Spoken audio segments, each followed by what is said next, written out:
June 19, 1944. The Philippine Sea. A single day of combat. By sunset, 243 Japanese aircraft had been shot out of the sky. American losses, 29 planes. The ratio, better than 8-1, was not the result of a carefully planned ambush or a favorable geography.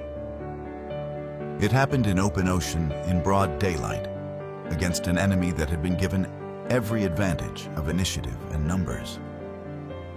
American pilots came home that evening and gave the day a name. They called it the Great Marianas Turkey Shoot. 2 years before that morning, the Zero had been the most feared combat aircraft in the Pacific. At Pearl Harbor, at Clark Field over Darwin and Rangoon, and the Java Sea Allied pilots had learned a brutal lesson. Nothing they were flying could match it. The Zero turned tighter, climbed faster, and ranged farther than any fighter the United States Navy could put in the air. Experienced Japanese aviators used it to dismantle entire air groups in minutes. By the spring of 1942, the question was not whether the Zero was superior. The question was whether anything could be done about it. The answer that arrived over the Philippine Sea in June 1944 weighed 500 pounds more than the Zero. It was slower in a climbing turn. It could not match the Zero's tight radius in a low-speed dogfight. On every specification sheet where agility was measured, it ranked below the aircraft it was sent to destroy. On paper, it looked like the wrong answer, but the real story of the F6F Hellcat is not the story of a single-day slaughter over warm Pacific water.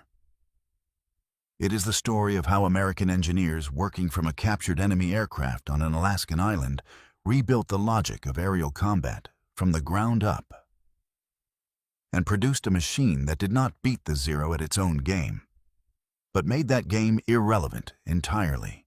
Every week, we tell the stories behind the weapons, the programs, and the decisions that shaped American military power. Give the video a like and subscribe if you want to keep hearing them. The story begins in Bethpage, New York, 1941. By the time the United States entered the war, the F4F Wildcat was the best carrier-based fighter the Navy had. That sentence requires an immediate qualification. It was the best available, not the best needed.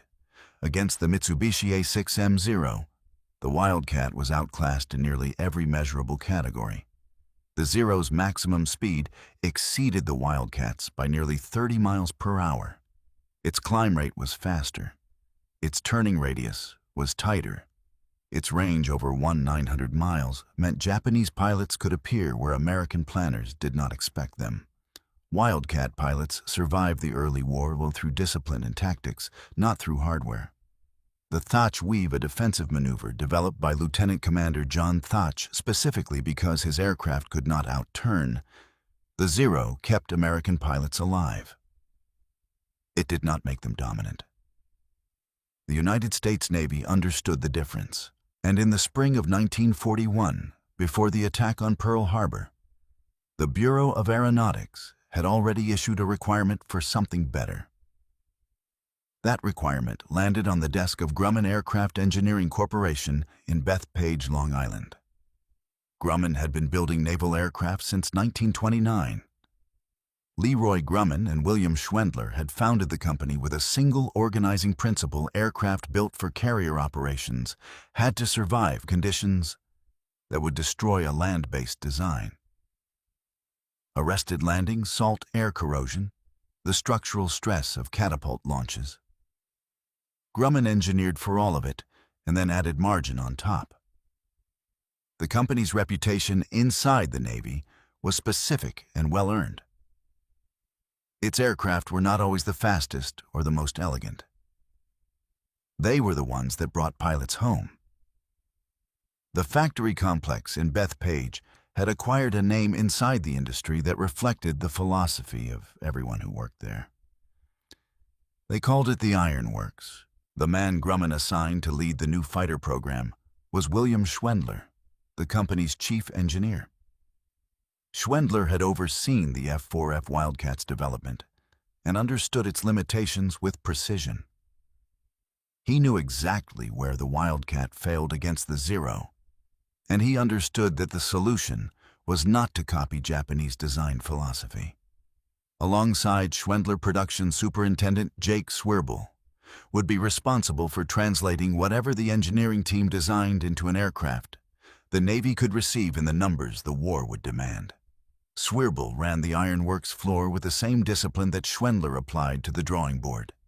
In the summer of 1942, those engineers received something no American aircraft designer had possessed before. On June 4, 1942, the same morning the Battle of Midway began. A Japanese naval aviator named Tadayoshi Koga was hit by ground fire during a raid on Dutch Harbor, Alaska. His Zero and A6M serial number 4593 lost oil pressure and went down on Akutan Island. Koga died in the crash landing. His aircraft did not. It came to rest in a marsh nose down largely intact. American forces recovered it on July 10, 1942. Within weeks, Naval Air Station North Island in San Diego had the Zero on its flight line. Engineers from Grumman, from NACA, and from the Navy's own Bureau of Aeronautics spent months measuring testing and flying it. What they found confirmed everything American pilots had reported from combat, and added details no combat report could have captured. The Zero's empty weight was 3,704 pounds. It achieved its extraordinary maneuverability by eliminating almost every feature that made an aircraft survivable. No armor behind the pilot's seat, no self-sealing fuel tanks control surfaces that became dangerously stiff above 300 miles per hour. The Zero was lethal in the hands of an experienced pilot operating within its designed envelope. Outside that envelope at high speed, at high altitude against an aircraft that could absorb punishment and keep flying it, had structural answers that its designers had never needed to find. Schwendler's team now knew exactly what envelope to build outside of. The Bureau of Aeronautics issued the formal specification in the spring of 1942. The requirement was demanding by any standard. Maximum speed above 370 miles per hour. Service ceiling of 35,000 feet. Armament of 6 Browning M 2.50 caliber machine guns. Pilot armor. Self-sealing fuel tanks. And a power plant large enough to carry all of it off a carrier deck in the wind conditions of the Pacific.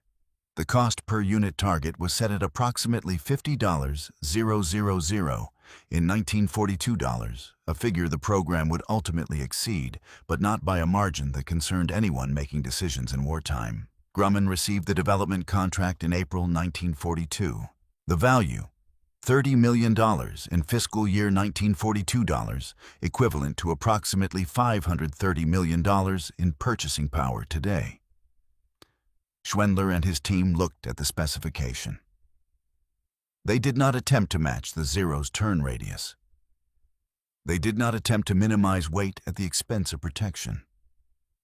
They chose to solve the problem differently, to build an aircraft that would make the Zero's greatest strengths irrelevant by operating in conditions where those strengths did not apply. The XF6F3 prototype took shape on the Bethpage factory floor through the spring and early summer of 1942. It was not small. It was not delicate. It looked exactly like what it was, an ironworks product built to survive. The XF6F3 lifted off the runway at Bethpage on June 26, 1942. Test pilot Selden Connie Converse brought it around the pattern and set it down without incident. The first flight lasted less than 30 minutes. The engineers watching from the flight line did not need longer than that to understand what they had. The airframe they had built was large by fighter standards. Wingspan 42 feet 10 inches. Length 33 feet 7 inches. Gross weight at combat load 12,186 pounds, nearly twice the Zero's combat weight of 6,164 pounds. The engine driving it was the Pratt & Whitney R2800 Double Wasp, an 18-cylinder twin-row radial producing 2,000 horsepower on takeoff. It was the most powerful engine Grumman had ever installed in a fighter, and it needed to be. The aircraft it was pulling into the air carried features the Zero's designers had deliberately excluded from their own calculation. Behind the pilot's seat, 12 pounds of armor plating. Forward of the cockpit, bulletproof windscreen glass. Inside each of the 6 wing bays, a Browning M 2.50 caliber machine gun with 400 rounds per barrel. The 2 400 rounds total a volume of fire that could sustain 6 seconds of continuous fire from all 6 guns simultaneously. And throughout the fuel system, self-sealing tanks lined with a vulcanized rubber compound that would swell shut around a bullet hole within seconds of penetration. A Zero that caught fire from a single tracer round in its unprotected tanks would burn. A Hellcat hit in the same location had a reasonable chance of making it home. These were not performance advantages. They were survival advantages. Schwendler had designed them in deliberately accepting the weight penalty each one carried, because the mission demanded pilots who could fight again the following morning. The performance numbers when they came in from the test program at NAS Patuxent River, Maryland, were sufficient for the mission and better than sufficient against the specific threat. The Hellcat's maximum speed 376 miles per hour at 23,400 feet. The Zero A6M the upgraded variant Japan introduced in the fall of 1943 to counter the Hellcat, achieved 351 miles per hour at its optimal altitude. At low and medium altitude, the performance gap was narrow. Above 14,000 feet, the R2800 supercharger widened it in the Hellcat's favor. The Zero climbed to 10,000 feet in 7.0 minutes. The Hellcat required 7.7 minutes to reach the same altitude slower measurably in the opening phase of a dogfight. That deficit mattered less than it appeared for one specific reason. Above 300 miles per hour, the Zero's ailerons, the control surfaces on the trailing edge of each wing that govern rolling maneuvers, became progressively stiffer. The aircraft's lightweight construction, the same quality that made it so responsive at low speed, worked against it at high speed. A Zero pilot attempting a rolling maneuver at 350 miles per hour was fighting his own aircraft. A Hellcat pilot at the same speed was not. American tacticians understood the implication immediately, forced the engagement to high speed, maintained the energy advantage, and the Zero's superior turn radius became a liability rather than an asset. The pilot inside it could not use what his aircraft was theoretically capable of delivering. The test program at Patuxent River ran 4 XF6F3 prototypes through a full evaluation between July and October 1942. The primary engineering problem that emerged was not structural and not aerodynamic.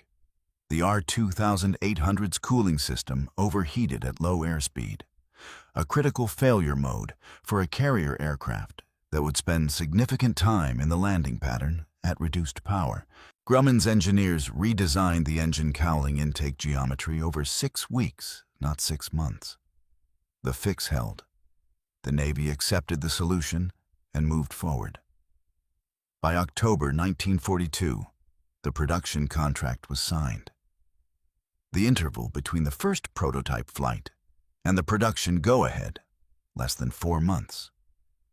What secured that contract was not performance data alone. Grumman had built something the Navy could not afford to build elsewhere in wartime. An industrial capability matched precisely to the scale of what the Pacific demanded. The Bethpage complex operated 6 interconnected production buildings across a campus that had been expanding continuously since 1937. At peak production in 1944, the facility employed 26,000 workers on rotating shifts. The supply chain feeding Bethpage ran through multiple congressional districts across the eastern United States. Pratt and Whitney engines from East Hartford, Connecticut, Browning machine guns from the U.S., Repeating Arms Plant in New Haven, Republic Steel structural components from Ohio. Dozens of subcontractors in as many states had direct financial stakes in the program's continuation. No competing manufacturer could replicate that network in the time the war allowed. Vought was committed to the F4U Corsair program and encountering its own carrier landing problems. Bell and Republic were Army Air Forces contractors operating in a different procurement world. Grumman had the Navy's fighter pipeline, the production infrastructure, and the engineering team that had already solved the critical problems. The decision was made. The program had its champion. The first production F6F Hellcats began arriving at Navy fighter squadrons in January 1943. Pilots transitioning from the Wildcat noticed the difference immediately, not in handling qualities which were conventional and predictable, but in the sense of physical solidity the aircraft projected. It absorbed hard landings. It absorbed battle damage. It absorbed the particular violence of Pacific carrier operations in ways the Wildcat had managed, and the Zero, had it ever been forced into the same environment, could not have survived. By the summer of 1943, 15 fleet carrier air groups were converting to the Hellcat. The turkey shoot was 20 months away. The men flying those aircraft did not know that yet. They knew only that for the first time since December 1941, they were going to war in a machine that had been built to beat the aircraft waiting for them on the other side. The F6F Hellcat entered combat on August 31, 1943.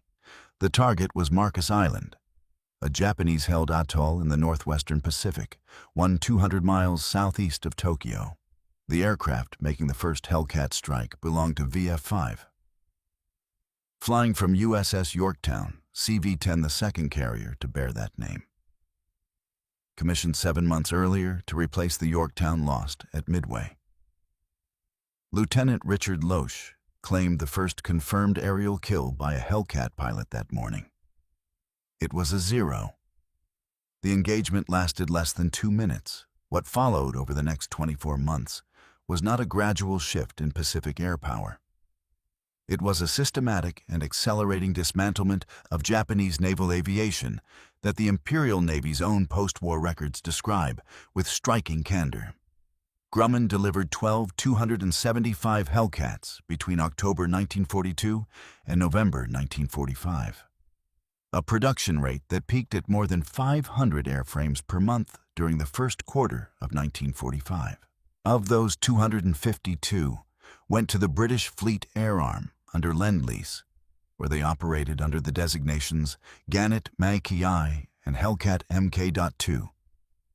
From carriers, including HMS Emperor and HMS Ruler, in operations across the Indian Ocean and Norwegian waters.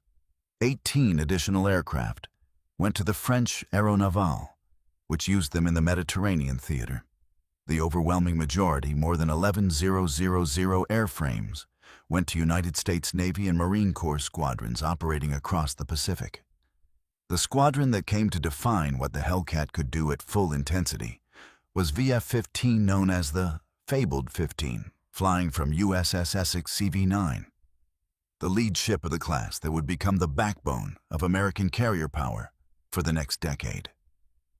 Between June and November 1944, VF-15 accumulated 310 confirmed aerial kills, the highest total recorded by any fighter squadron in United States Navy history. Its commanding officer, Commander David McCampbell, accounted for 34 of those kills personally. McCampbell flew a Hellcat he named Minzy III. He would become the Navy's all-time leading ace, and he would earn the Medal of Honor for a single mission flown on October 25, 1944, over Leyte Gulf. A mission that will require its own accounting before this story is finished, but the engagement that defined the Hellcat's strategic role and revealed the full depth of what Schwendler's design had made possible came 2 months before McCampbell's finest hour. June 19th, 1944. The Battle of the Philippine Sea. The Imperial Japanese Navy launched its largest carrier air operation since Pearl Harbor. Vice Admiral Jisaburo Ozawa committed 430 aircraft from 9 carriers in 4 coordinated attack waves against the American Fifth Fleet under Admiral Raymond Spruance. The Japanese operation, designated A-Go, was built on an assumption that the extended range of Japanese carrier aircraft would allow them to attack the American fleet from beyond the range of American counterstrikes, striking and recovering at land bases on Guam before the Americans could respond. The assumption was wrong on multiple levels, and American signals intelligence had provided Spruance with enough warning to position his forces advantageously. But the critical variable that Ozawa had not fully accounted for was not tactical. It was the aircraft waiting for him. Hellcats from 15 American carriers, including VF-2 from USS Hornet, VF-16 from USS Lexington, and VF-25 from USS Copens, rose to meet each incoming wave at altitude. The R-2800 supercharger, performing exactly as designed at the altitudes where the intercepts occurred, gave the Hellcat pilots an energy advantage they did not surrender. Japanese pilots, many of them recently trained replacements for the experienced aviators lost over Rabaul, and in the Solomons campaign, found themselves engaged by aircraft they could not outrun at altitude and could not outmaneuver at speed. The first wave of 69 Japanese aircraft was met 45 miles from the American fleet. 42 were destroyed before a single bomb fell on an American ship. The second wave, 130 aircraft, fared worse proportionally. The third and fourth waves, smaller and launched later, were intercepted with the same result. By the time the day's fighting ended, 243 Japanese aircraft had been shot down in aerial combat. American anti-aircraft fire and submarine action accounted for additional losses. 3 Japanese carriers, Taiho Shokaku and Hayo, were sunk. American carrier losses, 0. 29 Hellcats did not return. The ratio was not simply a military achievement, it was a demographic catastrophe for Japanese naval aviation. The United States Strategic Bombing Survey, completed in 1946 after teams of American analysts had access to Japanese military records, and surviving commanders documented what the numbers from the Philippine Sea represented in human terms. Japan had entered the war with approximately 3,500 naval aviators trained to fleet combat standards. The training pipeline that produced them required a minimum of 700 flight hours per pilot, a program that took between 2 and 3 years to complete.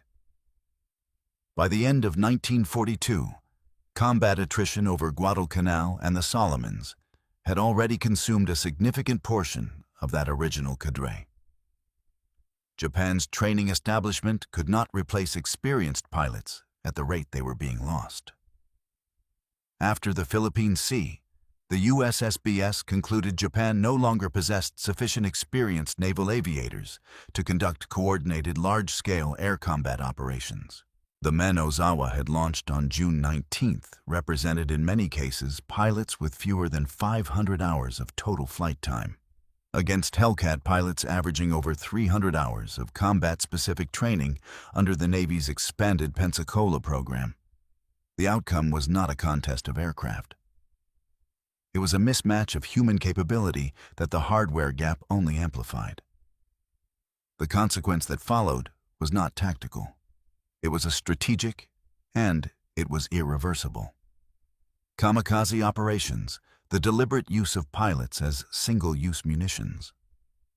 Flying aircraft loaded with explosives directly into American ships did not emerge from Japanese military culture as a preferred doctrine.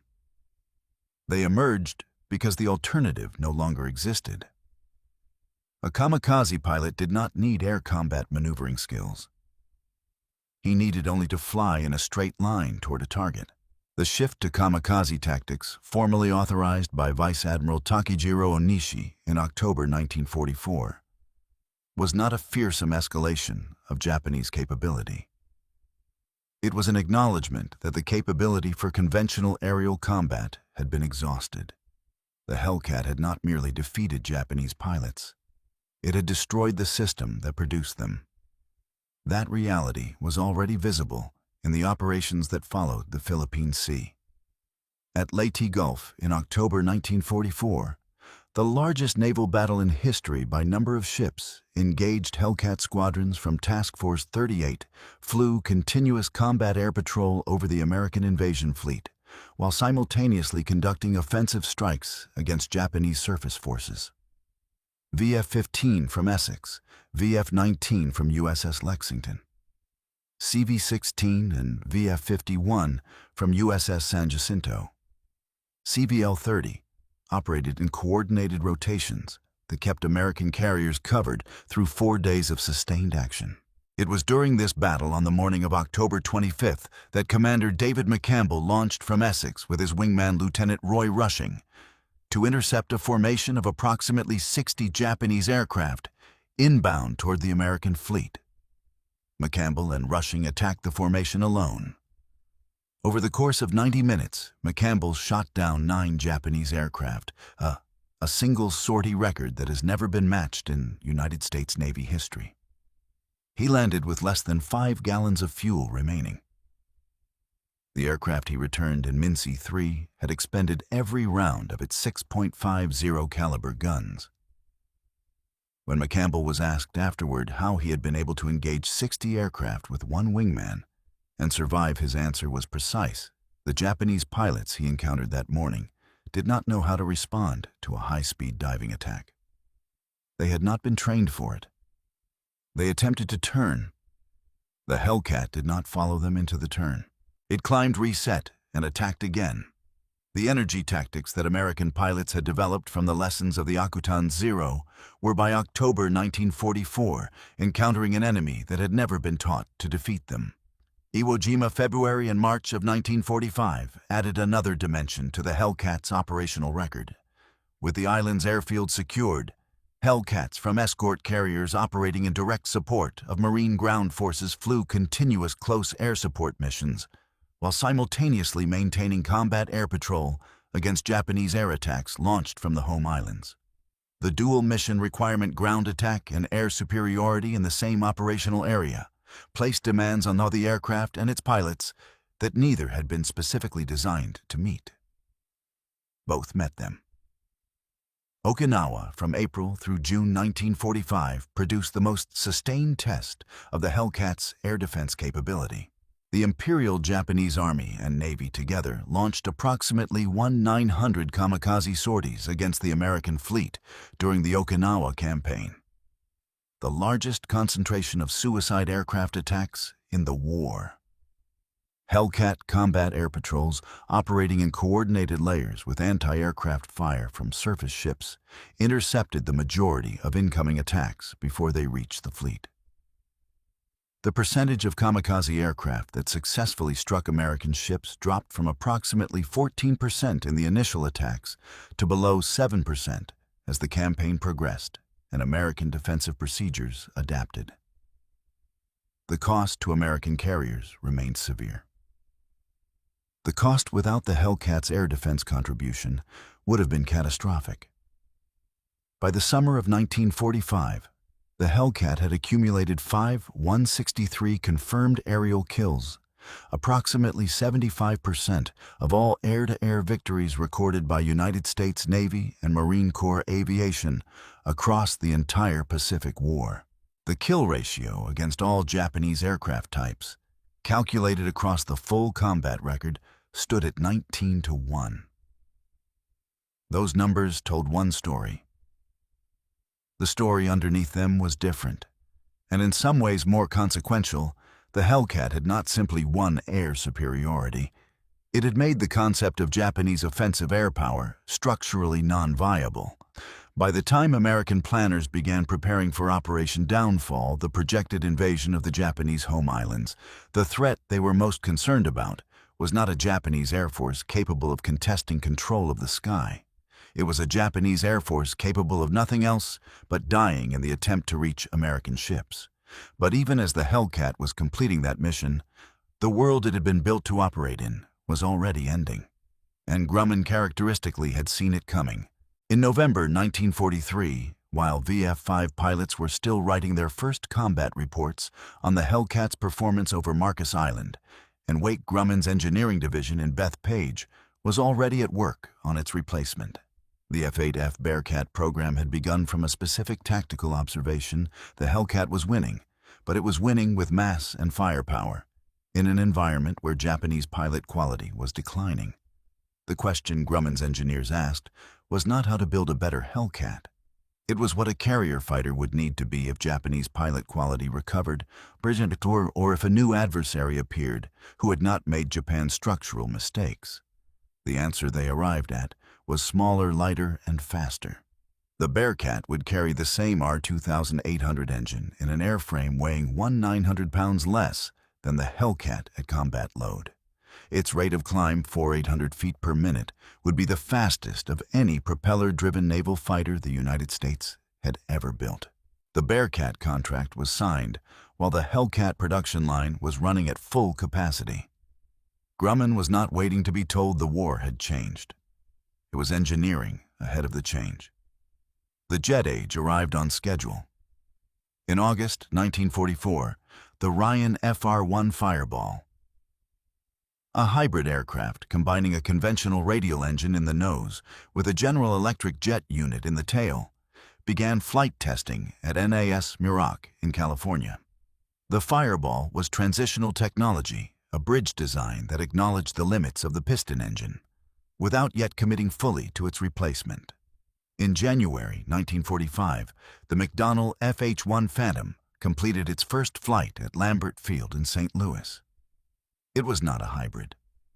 It was a pure jet powered by two Westinghouse J-30 axial flow turbojets, and it flew without the vibration, the torque, and the mechanical complexity that had defined fighter aviation since 1914. The Navy placed a development order for the Phantom in March 1945. The physics of the situation were not negotiable. A piston engine, regardless of displacement or supercharger design, approached its absolute performance ceiling somewhere around 450 miles per hour in level flight. The engineering effort required to move beyond that ceiling grew exponentially with each additional mile per hour extracted from the design. A jet engine, by contrast, had no equivalent ceiling in the altitude and speed ranges that mattered to post-war military aviation. The R2800 Double Wasp, the finest aircraft piston engine produced in the United States.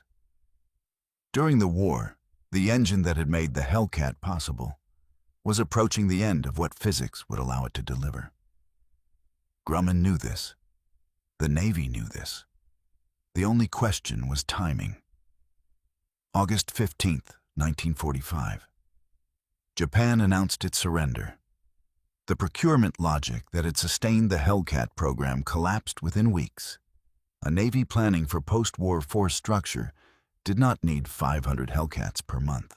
It did not need 50. The contracts that had sustained the Bethpage complex at 26,000 workers were reviewed, reduced, and in most cases terminated through the fall of 1945. The process was not dramatic. It did not require a congressional hearing or a secretary's memo. The war had ended. The industrial apparatus built to fight it began to disassemble itself according to the same institutional efficiency that had assembled it.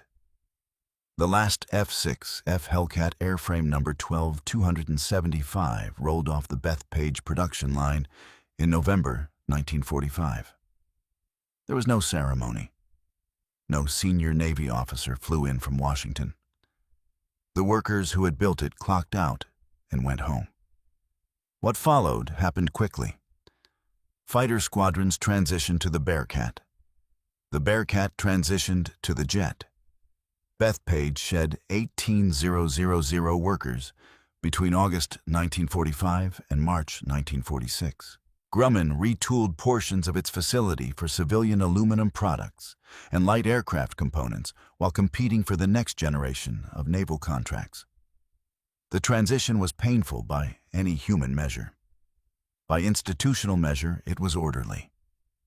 Thousands of Hellcats that had survived the Pacific War did not survive the peace. Aircraft carriers returning to American ports offloaded their air groups at sea. Hellcats that had been worth $50,000 each. In 1942, dollars were pushed over the side of escort carriers to make room for returning troops. The math was straightforward. The cost of shipping them home exceeded their post-war value.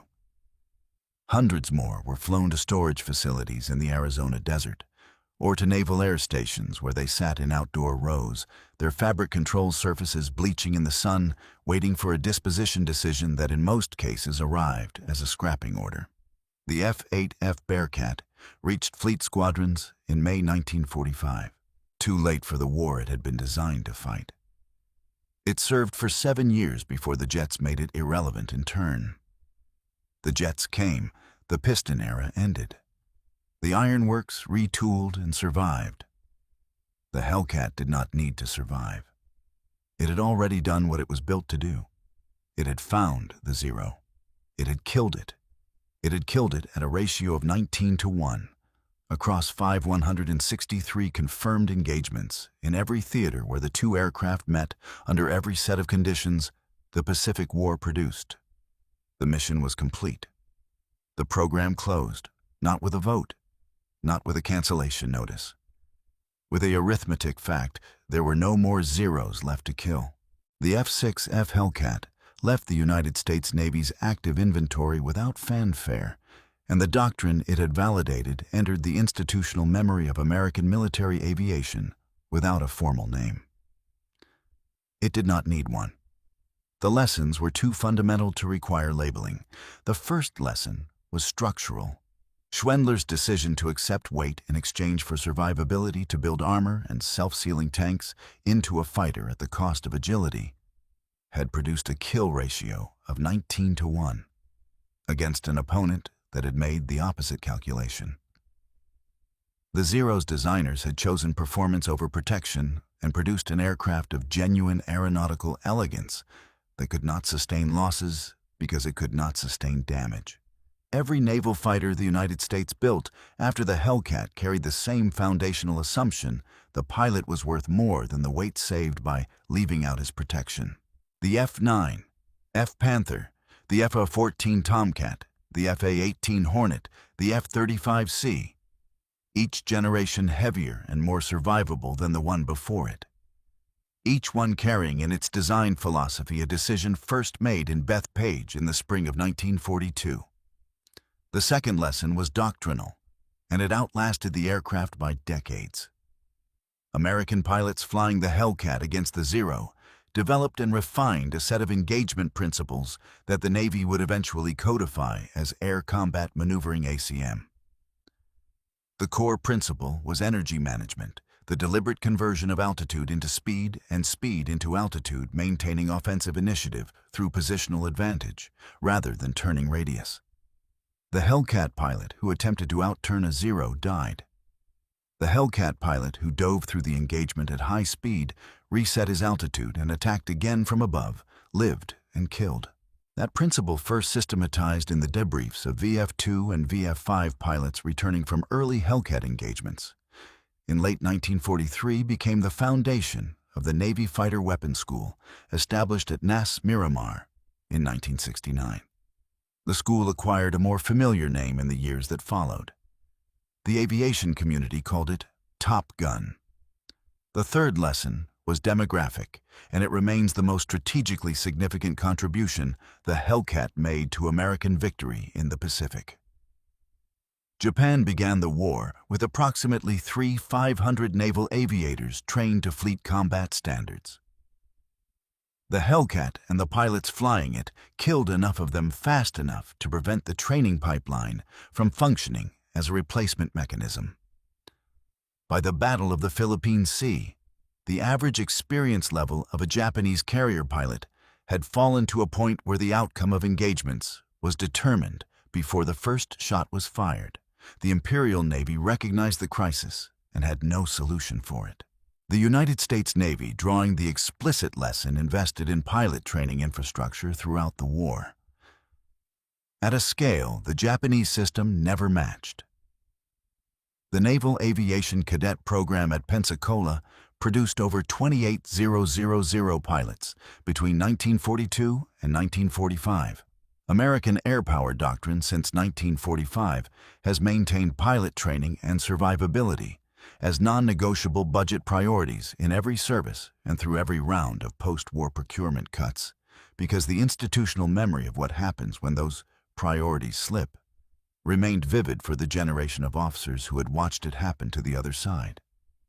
The human footnote that the Hellcat's history carries belongs to the man who flew it to its greatest single-pilot achievement.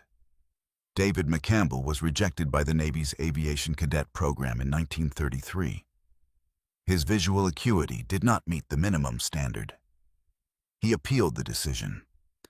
A medical review board reconsidered and admitted him on the basis of a retest.